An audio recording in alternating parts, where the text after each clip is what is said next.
আপনারা জানেন যে গতকাল চাকরিতে প্রবেশের বয়সীমা ন্যূনতম 35 এবং ক্ষেত্র বিশেষে উন্মুক্তের দাবিতে শাহবাগ প্রজন্ম চত্বর চাকরি প্রত্যাশী ছাত্র শিক্ষার্থীবৃন্দ দীর্ঘ 8 ঘন্টা আমরা অবস্থান নিয়েছিলাম। সেই অবস্থান থেকে আমাদের প্রত্যাশা ছিল যে সরকারের কোনো না কোনো মহল থেকে আমাদের সাথে যোগাযোগ করা হবে, আমাদেরকে আশ্বাস প্রদান করা হবে। কিন্তু দুঃখের বিষয়,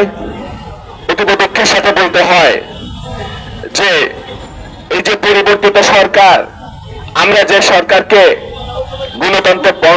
গণতন্ত্রপন্থী সরকার বলছি, যে সরকারকে আমরা রক্তের বিনিময়ে আমরা ক্ষমতায় নিয়ে আসছি, যে বৈষম্য বিরোধী ছাত্র আন্দোলনে এই চাকরি প্রত্যাশী ছাত্ররা জীবন দিয়েছে, আহত